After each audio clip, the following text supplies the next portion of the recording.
The 13th Monsoon. Chapter 1. The Room. May 9, 2020. The room is about 2.5 square meters big.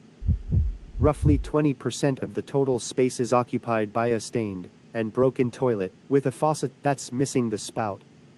The only things visible outside the heavy steel bars, located about a couple of meters away, are 5 bathrooms that now seem to be used as storages, and 5 broken sinks in front of them, which have completely lost their original function. The police officers who escorted me here explained, passionately mixing Hindi, local dialects and body languages, which I still struggle to catch, that this place has TVs and various board games. And food is much better than the ones from the police station's juvenile detention center, where I had to stay for 2 nights before coming here. When entering this unfamiliar building from their jeep, I had to disinfect the small bag and the few belongings inside it that I had with me. I put the bag, clothes, underwear, towels, a novel, sneakers, 1,520 rupees in cash, and 6 expired Durex condoms, in a red wallet, on the ground, in front of the building. The only man who was not wearing a brown uniform of the Indian police had a large sprayer strapped to his back, and with a sharp click, he pumped the lever and sprayed disinfectant that smelled strongly of Lysol. Then, I, too, had to close my eyes and mouth tightly and let myself be soaked in the same disinfectant. It seems that Detective Priya, who escorted me until here, and her subordinate police officers, have already left. The wooden sign that looked too small in proportion to the size of the building, and had no paint on it, read sub-jail.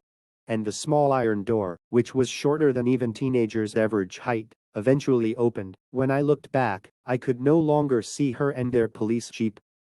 Though, it was only when the Durex in my wallet needed to be disinfected. I clearly heard her laughter, which she somehow found very amusing. Meaning that I missed the last opportunity to ask how many days exactly I will be staying here. Nonetheless, I decided not to be too disappointed, as someone else here in a police uniform, like the one she was wearing, would likely know what I want to know. Unfortunately though, such an opportunity has not been given until now, whereas more than 24 hours have passed since. During the past 24 hours, that someone else was nowhere to be found. This is only a small solitary confinement cell where I am, covering only about 2.5 square meters. What caught my eye as I was entering here yesterday was the hundreds of flying insects buzzing around in disarray, in one corner of a small outbuilding where the cells like the one I'm in are facilitated. That image rather etched deeply in my mind, probably because it was the last scene I saw before the lock clicked, clanged on the cell door. The prison guards who led me here at sub-jail are unapproachable and unfriendly, while the police officers at the Dharamsala police station were obviously friendlier than them. That even one of the 2 nights I spent there, I had some pleasant chats with several guards through the bars until late at night. However, the guards in the same uniform as them here at this sub-jail seem to look at me like an insect. A threatening insect that might be infected with the coronavirus. The hundreds of flying insects I'd saw before being pushed into this room were none other than wasps. Some of them even got in this narrow room where I am trapped. I was relieved that they were not flies. Today is Sunday, although already 2 days have passed inside this room. The heavy metal door has never been opened, and no one has come to find me. It seems that no one in this world knows that I am here. Except for my fingers, I cannot leave this room. It's merely terrifying. The air is curiously stuffy, and if I think about it further deeply and seriously, it's a reality that drives anyone insane instantly. Thanks to the coronavirus pandemic, I, a prisoner who was just transferred to this prison, must stay in this room isolated for at least 14 days. It seems that Priya, who arrested me and is in charge of the case, and no other police officers, were not informed of this new rule in the prison. It's been only less than 2 months since the coronavirus reached India, so I decided to consume their ignorance rather patiently and be generous. 2 days have passed since the beginning of the 14-day quarantine period. A passing prison guard told me I would be moved to a much more spacious, so-called barrack than this place, to live with other inmates, after 12 more days. There might be things like TVs and board games that Priya mentioned earlier. TVs and board games are not my interests or hobbies at all. However, the fact that such facilities are available gives one a sense of relief that the place is not just harsh and strict. It's kind of a rest house. You will have to stay there a few days only. So don't panic. You will be fine. She had to give the same answer repeatedly many times. Where am I going? Because I asked the exact same question many times. Where in the hell am I going? On the wall of the room where I am, there are dozens of yellowed Hindi newspapers from May and June of last year, now barely clinging together. Other than that, there is nothing.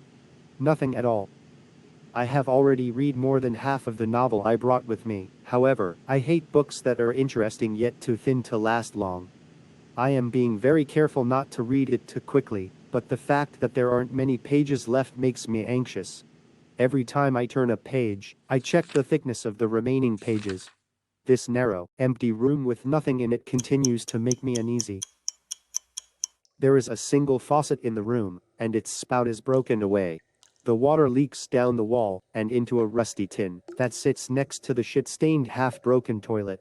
Nature Fresh Kachi Ghani Mustard Oil 5 liters is written on the square tin. The color of the water collected in it is red like blood, and it smells faintly of blood too. Then, I remembered that it has been a while since I took the last bath.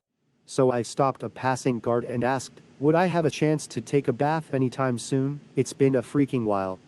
At the same time, I raised my right thumb and turned it upside down over my head, shaking it slightly up and down a few times, referring to bath in their popular gesture. After a brief pause, as you wish, he said, lifting his chin. His chin pointed to the corner of the room, where the once mustard oil tin, spout-less faucet, and shit-stained broken toilet are. As if implying that that corner was the only facility allowed for me, as a prisoner. As you wish or as you like is an easy English expression that almost all Indians know how to use when necessary, even though they didn't receive a formal English education. It often carries a negative connotation. I decided not to further ask for clean water for brushing teeth, leaving the question only in my mind. I didn't want to see that guard's suspicious look again. It's already dark that the sun has set. Perhaps the intention behind the stainless steel plate and the cup they provided was not for them to be used only when drinking beverages like tea or water, but also to be used in a bath, as a bath cup. Thinking that, I finally was able to finish the bath with 5 liters of red water and teeth brushing with the metallic-tasting liquid. Luckily or not, the experience was not as terrible as I expected. No one told me to do so, but in order to sleep, I have to cover my eyes with the mask I used to cover my mouth. It's to avoid the eye-stinging bright light of the light bulb hanging just above the heavy iron door. The lights in this room never go off for 24 hours. I believe the reason I am spending my second night here is that it is an unavoidable legal protocol I must go through before forcibly deported by the Indian government. Maybe I can leave this place even before my 14-day quarantine is over. Don't tell Mom and Dad anything about what is happening to me. They will be worried for no reason, got it? I was able to ask my younger brother in Korea to do so before they confiscated my cell phone and before I didn't even know I was actually about to go to jail. I flipped 2 of the 6 woolen blankets given to me over me. If I toss and turn for a couple of hours, I will eventually fall asleep. I hope.